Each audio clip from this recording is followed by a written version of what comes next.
강화도의 고려시대 유적과 경관. 강도 시기의 강화의 유적은 뭐 중요한 의미가 있죠. 대몽항쟁의 총 본부였으니까 세계사적으로도 좀 잘 활용을 해볼 수 있을 것 같아요. 관광 자원으로도. 근데 그 유적이 아직 확인이 잘 안 되고 있는데요. 좀 소외된 측면도 있는 것 같아요. 소외된 측면. 그래서 강화 유적으로 무엇이 있는지 좀 우리가 소개할 수 있으면 좋겠죠. 또 강도 시기의 도성인 중성이 강화 유적과 경관의 이제 핵심의 사실은 또 중성의 유적은 잘 남아 있습니다. 중성 중심으로 뭔가 우리가 강도를 복원하는 시도를 해봐야 되겠습니다. 그래서 이 대몽항쟁기 고려 수도이기 때문에 강도가 전시 수도, 유적과 유물은 세계사적으로도 아까도 얘기했지만 의미가 크니까 여기에 대해서 관심을 기울여서 좀 발굴도 하고 또 보도해야 될 것 같아요. 참 이게 중성, 가장 중요한 중성도 아직 사적으로, 문화사적으로 지정이 잘 안 된 그런 걸 알고 있습니다. 이게 이해관계가 첨예하거든요. 재산권 문제 때문에. 이번 차시 첫 번째 사전 질문입니다.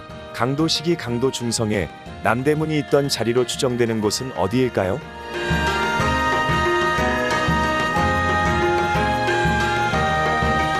정답은 대문고개입니다. 두 번째 질문입니다. 강도 성모도에 있는 관음 사찰의 이름은 무엇일까요?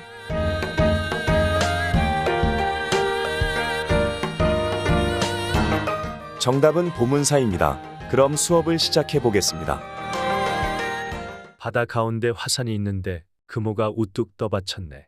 모래와 바둑알처럼 흩어지고 포열한 것은 강상인 바다상인 어부 소금 생산자의 편호라. 신학이 꽃술처럼 열리고 신령한 언덕이 꽃받침처럼 받들었는데 꽃술과 꽃받침에 걸쳐 햇무리 속에 나는 새처럼 솟아오른 것은 황제의 거실이며 공경과 사서에 늘어선 집들이라.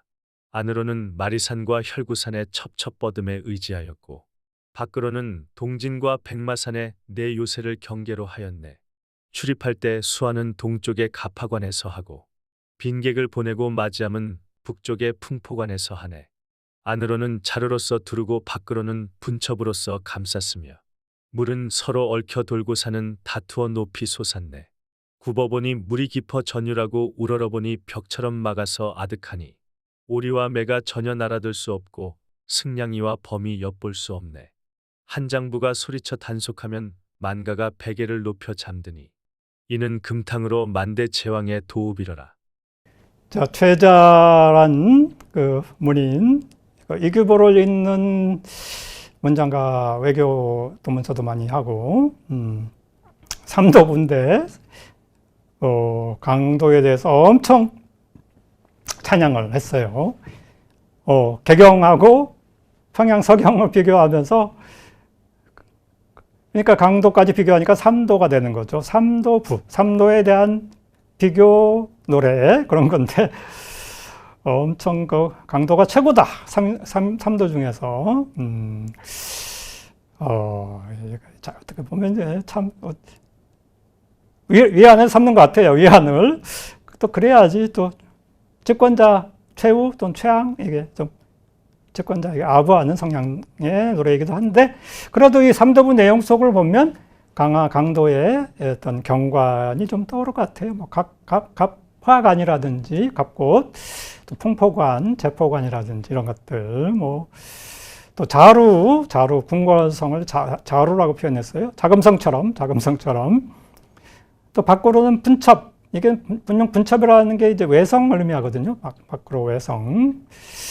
이런 것들이 잘 그래도 묘사가 돼 있어서 강도의 경관을 우리가 엿볼 수가 있습니다. 또 여기서 보면 또 황제란 표현도 쓰고요. 고려가 이제 원래 황제국을 많이 추구했어요. 황제의 거실 이런 식으로 그런 어떤 이제 자존심 표현도 등장을 합니다. 자, 최자의 이제 삼도부 속 강도는 이제 강화를 또 금호로 비유하기도 하죠. 금호, 황금자라. 이거 신산세계라는 거죠. 황금자라. 뭐 금호산, 경주 남산도 금호산이라고 하죠. 뭐 금호, 신산세계를 비유하는 겁니다. 예. 또 최자 삼도부는 근데 도성 성곽 축조 이전에 찬술된 거예요. 그러니까 중성은 최양 때 건설된 거거든요. 그 이전에 건설된 그런가, 찬술된 거라서 삼도부가, 중성에 대한 얘기는 없는 거예요. 바로 중성, 예, 강도의 도성이라고 하는 중성은 바로 최양에 의해서 황도를 두르는 도성이 건립이 됩니다. 황도를 뭐 병풍처럼 둘렀다 이렇게 최양의 묘지명에 나오는 겁니다. 참 최양 묘지명에 도굴돼서 그래도 묘지명엔 그래도 확인이 되고 있습니다. 예, 황도를 두르는 중성. 그래서 중성이 강도의 주요 공간으로 떠오르는 거죠. 자, 강도시대 유적은 뭐 원래는 많았는데 지금은 많지 않은 상황이에요. 사적으로 고려공지가 지정된 곳이 있지만, 발굴이 됐지만 유적은 발견되지 않고 있습니다. 어쨌거나 강도의 중심부는 지금 강화읍내긴 한데요. 그래서 지금 강화읍내에서 가끔 도로를 확장한다든지 하면서 고려시대 유적이 꽤 발견되고 있습니다. 도심이 또 재개발 진행이 되면 유적 발굴이 이제 가능하겠죠.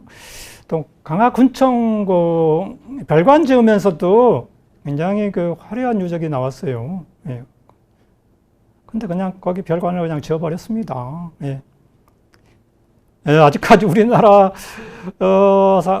인식이랄까 고려시대, 조선시대 유적이 나와도 별로 그렇게 보호하려고 잘 안 하는 것 같아요. 뭐 옛날은 무슨 선사시대 뭐 이런 게 나오면 막 요란하죠. 또 삼국시대나 이렇게 요새는 가야 유적. 근데 고려시대 유적 이런 데 대해서는 아직은 문제인 것 같아요. 예, 그래서 요새 중세 고고학을 하자 이런 요새 분위기도 좀 있습니다. 또 문화재라는 게 발견되면 보호구역으로 지정되면 참 어렵잖아요. 개인 재산권 이런 게. 그 풍납토성 그래서 많은 그 재산권 갈등이 많았죠. 풍납토성 이쪽도 백제 한강.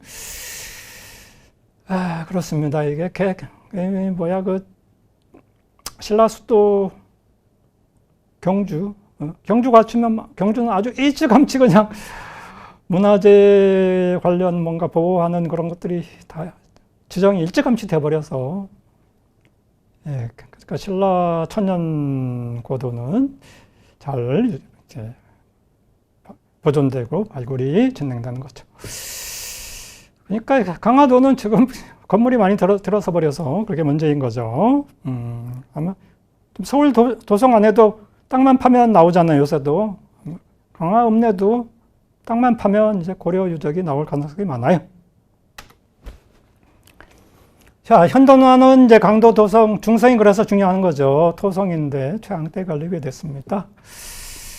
둘레가 2960칸이라고 돼 있고, 예, 대소문, 성문 합쳐서 17개. 그래서 여기가 개경도성보다도 규모가 작아졌는데, 문은 꽤 많아요. 17개. 고려 사람들은 이렇게 문을 많이 만드는 걸 좋아해요. 참. 수수께끼일 수도 있습니다. 문을 많이 만들면 이제 방어에는 불리해요. 예. 자, 이제 이 강도 중성은 이제 바로 이제 북산 송악산이죠. 북쪽으로 이렇게 성을 쌓고 그리고 서쪽으로는 여기 국화 저수지 지금 저수지가 있고요. 여기로 남산을 통해서 대문고개류 이런 식으로 여기 동쪽으로 가고 여기 동쪽으로 가고 아까도 얘기했지만. 예, 바깥쪽 동쪽 해안선 쪽에 과연 성이 있느냐 없느냐 논란이 있다는 거죠. 해안선이 많이 변화했기 때문에 아직 찾지 못하고 있다 보입니다. 예, 바로 해안선의 변화입니다. 성곽유적이 해안 외성을 찾기가 이제 어려운 것은 바로 조선시대와 근현대기를 거치면서 강화도가 엄청 많이 변화했죠. 이제 간척 개발 많이 일제시대도 그렇고 일제강점기도 그래서 간척 퇴적 그래서 해안선이 엄청 변화했죠. 예.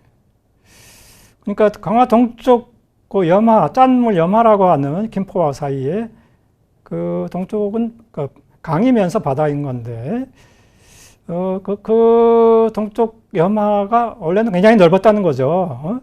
예. 지금은 금방 건너갈 수 있는 것 같은데 옛날에는 엄청 넓었다는 거예요. 예. 근데 이제 퇴적 간척으로 인해서 염화 자체도 작아진 거죠. 폭이 줄어들었습니다.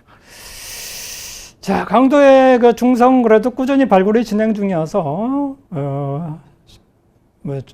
다행이긴 한데 근데 보존이 문제예요. 또 보존이 잘 돼야 되는데 아직 문화재로 잘 지정이 안 된 것 같아요. 강도 중성이. 그래서 개인 소유 땅도 꽤 있기 때문에 이제 집 짓고 막 그러다가 문제가 되기도 하고 그래서 어떻게 보호를 할 것인가 이게 큰 문제입니다.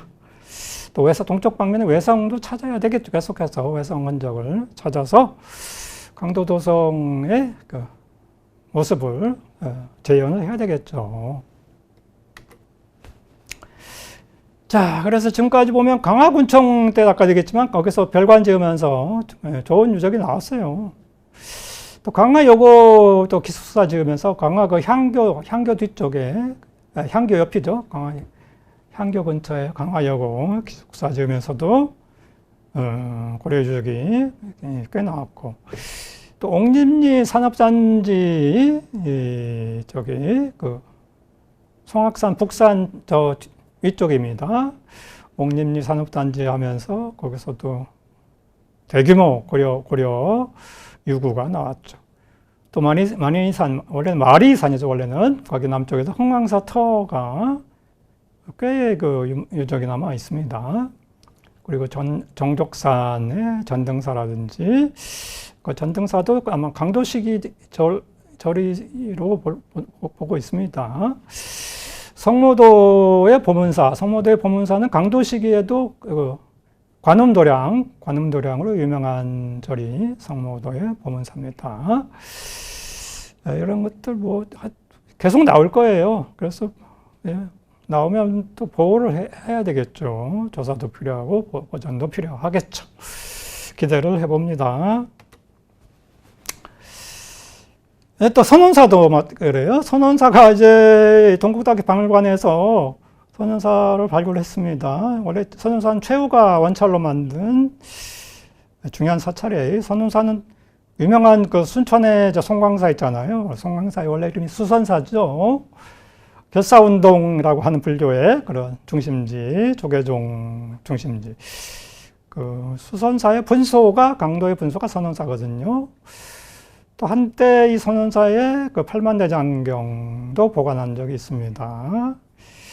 그래 이 팔만대장경 제조대장경인데 지방과 강화도와 지방에서 만들어서 강화에 거니까 대장도감, 지방의 대장도감에서 만들어서 강화도성의 그 서문 서쪽문에 봉안을 했어요. 아까 그 국화저수지 쪽.